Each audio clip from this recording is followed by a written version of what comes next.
Hello guys, welcome to my channel Aditi Khatri Psychology Classes.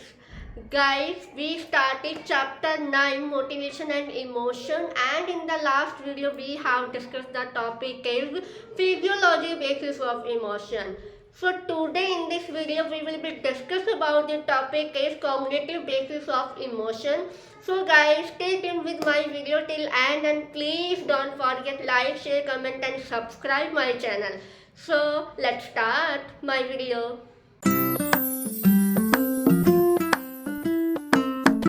So guys, today's class topic is cognitive basis of emotion, and we have discussed in previous lecture physiological basis of emotion, and we have discussed the theory of James Lange and Cannon Bard. Clear? And उसके बाद में cognitive basis of emotion कि हमारे emotion में cognition का base मतलब cognition का भी इम्पॉर्टेंट रोल होता है. Clear? And the cognitive basis of emotion was given by Stanley Schachter and Jerome Singer, and he gave the theory of two-factor theory. Okay, he gave the two-factor theory, and first factor is physiological arousal, and second factor is cognitive labeling. That is the reason is called of two-factor theory. Right? And we have discussed in previous lecture physiological arousal.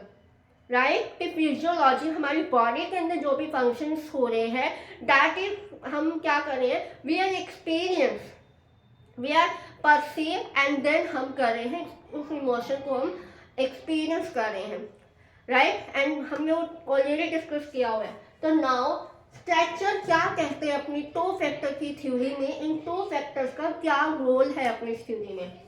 Now they presumed that our experience of emotion हमने जो भी emotion को experience किया है and our awareness of our present arousal, जिस present में हम हैं, जिस सिचुएशन में हम हैं, उस प्रेजेंट में हमारे इमोशन किस तरीके के हैं उसके लिए हम कितने अवेयर हैं. अगर अवेयर होंगे, हम अवेयर है उस सिचुएशन में, उन बॉडी फंक्शंस के अंदर जो हमारे अंदर चेंजेस आ रहे हैं, तो दैट इज हम उस इमोशन को एक्सपीरियंस कर रहे हैं, तभी तो हम एक्सपीरियंस करेंगे. राइट? क्लियर? एंड ये अपनी थ्योरी में क्या कहते हैं, कोई भी स्टिमुलस, कोई भी एक्सटर्नल स्टिमुलस अगर हमने परसीव कर लिया, देन हमारे सामने कोई इवेंट हुआ, कोई भी स्पेसिफिक इवेंट हुआ, देन वो हमारी फिजियोलॉजिकल अराउजल में हमारी बॉडी में चेंजेस लेकर आएंगे. देन वो चीज़ें क्या क्या हो रही है, फॉर एग्जांपल रोड पर एक्सीडेंट हुआ और रोड के एक्सीडेंट को देखकर आपके बॉडी में चेंजेस आए, जैसे कि फॉर एग्जांपल आपको स्वेट आने लगा, आप कम कपाने लगे, राइट? आपके जो हाथ पैर एकदम ठंडे हो गए एंड आपकी जो हार्ट रेट है वो इंक्रीज हो गई और आपको जो ब्रेथ है वो क्या हो रही है, वो फूलने लग रही है.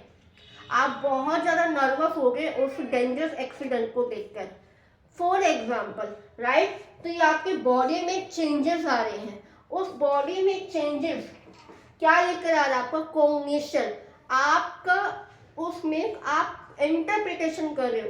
क्या इंटरप्रिटेशन कर रहे हो, किसको देखकर कि मुझे ये चेंजेस जो आ रहे हैं उसका क्या रीजन है. रोड पर जो एक्सीडेंट हुआ है उसके कारण से मुझे ये चेंजेस आ रहे हैं, ऐसा मुझे फील हो रहा है, मैं ऐसा परसीव कर चुका हूँ, मैं ऐसा कुछ कर, मुझे ऐसा फील हो रहा है. राइट? इस तरीके का आप कॉग्निटिव लेबल लगा रहे हो, चाहे वो पॉजिटिव वे में हो चाहे वो नेगेटिव वे में हो. ठीक है? आप अपना परसेप्शन, आपकी मेमोराइजेशन, आप अंडरस्टैंड, आप कॉग्निशन लेबल लगा रहे हो यहाँ पे. क्लियर? एंड देन उसके बाद आप अपने इमोशंस को एक्सपीरियंस कर रहे हो. राइट? आपको डर लग रहा है उस सिचुएशन में, आपने वो भयानक डेंजरस, आपने एक एक्सीडेंट देख लिया और क्या है उसमें, और आपको बहुत ज़्यादा क्या है फियर हो रहा है उसके ब्लड को देखकर या फिर उस खतरनाक जो भी डेंजरस एक्सीडेंट हुआ उस पर्सन को देखकर आपको बहुत ज़्यादा अंदर से फील हुआ कि मुझे बहुत ज़्यादा डर लग रहा है। क्लियर? तो यहाँ पे 2 फैक्टर कौन सा है कि ये फर्स्ट फैक्टर है, ये सेकेंड फैक्टर है, राइट। सेकेंड एग्जांपल देते हैं इसके साथ।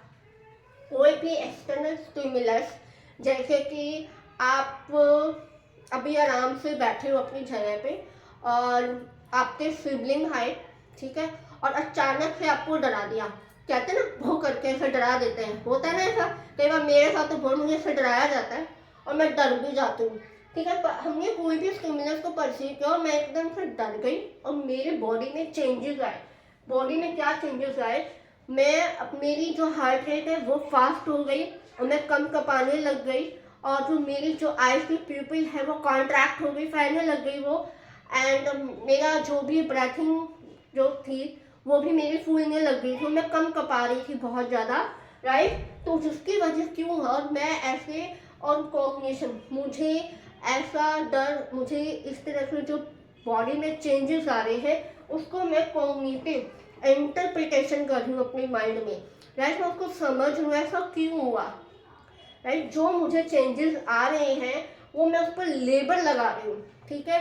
वो लेबल मेरे लिए क्या है, मैं डर गई, मैं घबरा गई, मैं नर्वस फील कर रही हूँ उस सिचुएशन में भी। जो भी मेरे अंदर चेंजेस आए, नेगेटिव चेंजेस आ रहे हैं एक तरह के, वो तो क्या हुआ, मैं इसको एक लेबल दे रही हूँ कि मैं बहुत ज़्यादा नर्वस फील कर रही हूँ, मुझे बहुत ज़्यादा मेरी ब्रेथिंग है जो फूल रही है, मैं कम कपा रही हूँ, मुझे स्वेट आ रहा है, इस तरीके से। क्या क्यों हुआ, क्योंकि मुझे और मैंने अपनी इमोशन को क्या किया, एक्सपीरियंस किया। किसकी वजह से, कि मुझे डर लगा है। किसकी वजह से लगा है, क्योंकि मेरे सामने ऐसी धोस की आवाज़ करके, डरावनी आवाज़ निकाल के मैं डर गई, मुझे क्या फील हुआ, एक फियर फील हुआ। क्लियर आया समझ में ये थ्योरी? बस ये मेन इंपॉर्टेंट है इसके अंदर जो मैंने है, बाकी आप अपने डिटेल में इसको रीड आउट कर लेना। क्लियर? एक बात शॉर्ट में समझा दूँ, कॉग्निटिव जो बेस होता है इमोशन का बहुत ज़्यादा इंपॉर्टेंट रोल प्ले करता है। जब भी हम कोई भी इमोशन को एक्सपीरियंस कर रहे होते हैं तब हमारा माइंड उसको समझने की कोशिश करता है कि ऐसा क्या हुआ है, क्यों हुआ है। हमारा मेमोराइजिंग, हमारे परसेप्शन, हमारी थिंकिंग, हमारी अटेंशन, ये सारी चीज़ें कॉग्निशन इंटरप्रेट करता है, राइट। स्केचर ने इसको 2 फैक्टर थ्योरी बोला। तो फर्स्ट फैक्टर हमारा फिजिकल अराउजल होगा, सेकंड हमारा कॉग्निटिव लेवल होगा।